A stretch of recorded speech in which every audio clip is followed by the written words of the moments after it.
Have a great day. Have a great day. Have a great day. Have a great one. When we are out and about, how many times does someone say to us, have a good day, or even just have a good one? It's almost as though a good day is something that can be served up on a platter. Like, here, have a cookie. Now, I'm not against wishing someone a good day. I mean, it shows that you care about their well-being and happiness, and it expresses empathy and compassion, and it's warm and friendly and fosters rapport. It can even contribute to the person having a more positive outlook, and it shows you are caring, and it might spread positivity and create a ripple effect. I mean, to be sure, it's a small gesture that can have an impact on someone's day. It's a kindness.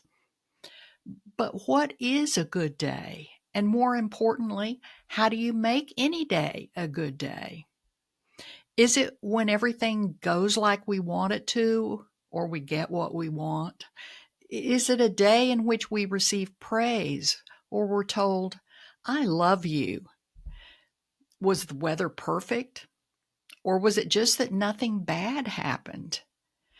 And do we consider it to be a good day when we feel more pleasure than pain? Surely we love pleasure. We love beauty when it comes, and we strive for security and comfort, for loving relationships, recognition, and good health. Those things feel good, and they are good. But is having an ample daily dose of good things in our day all that we hope for? And what about when bad things happen through no fault of our own, or great things happen through little effort of our own? Are those the things that determine the quality of our days and ultimately the quality of our lives? Well, I love a good day as much as anyone. But long ago, I mostly gave up wishing have a good day to my husband and children. I just hoped for something deeper, something more personal for them. So I told them, and still tell my now adult children, to make a good day.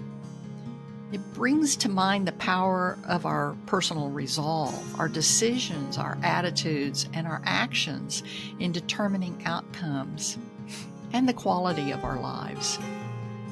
But even that seemed to be a little off of what I really hope for them and for myself. Now, I'm told by most people's standards, I'm old, but I still try to be digitally savvy. And today, when I was contemplating what makes and how do we have a good day, I decided to pose that question to Google. It suggested I go to WikiHow, which is an online wiki-style publication featuring how-to articles on a variety of topics. So when I asked it what makes a good day, it actually gave me a list of things to do to make a good day. And that included things like manage time by writing a to-do list, work on one thing at a time, and take care of things that are bothering you immediately. Make the most of your free time and plan an outing and do something special. And if things are bothering you, admit that something is bothering you. Journal about things that are stressing you and think about what to do next. Get advice. Be near to people who make you happy. Take a lunch break. Do mindfulness exercises and slow your breathing. Notice what your senses are taking in. It's suggested to let go of negative thoughts and to exercise. And at night, to calm down with relaxing classical music. Wind down and go to bed on a peaceful note. And then lastly, get a good night's sleep. Now, granted, all these things are good. They are all ways that can contribute to our physical and mental health, which in turn helps us feel better and makes our days go better. But I imagine a lot of caregivers are now thinking, yeah, right. How am I supposed to do those on a regular basis?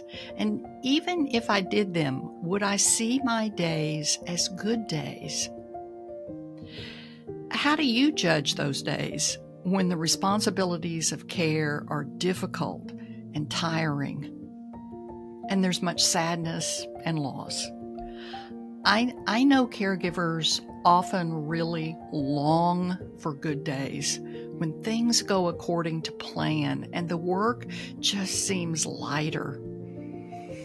But they may find them few and far between.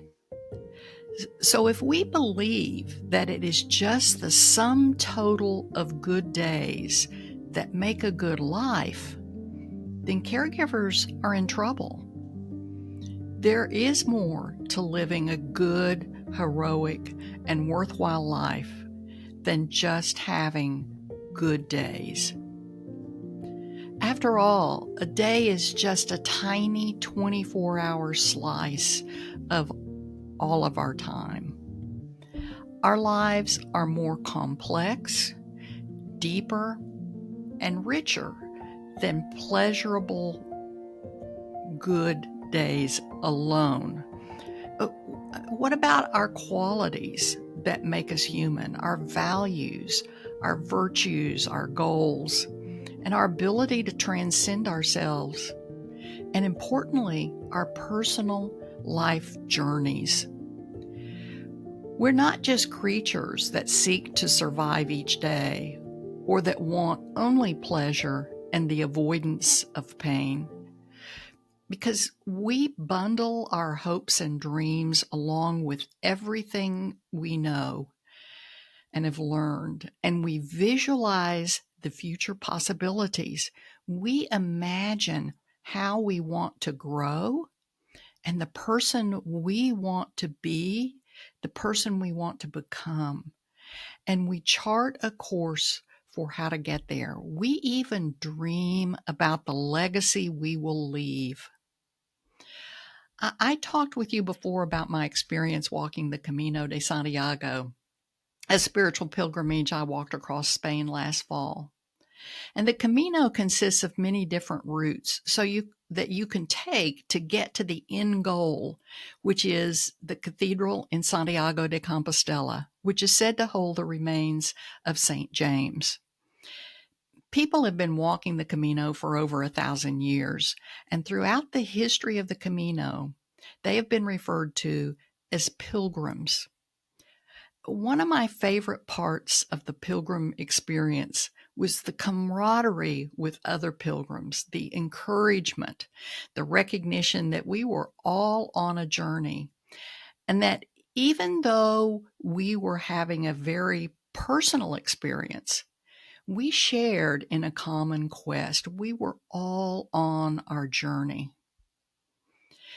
During the 4 weeks of my trip, I was wished a good day only 3 or 4 times. Very different than my usual days. Instead, I was given a greeting and encouragement which cut much deeper.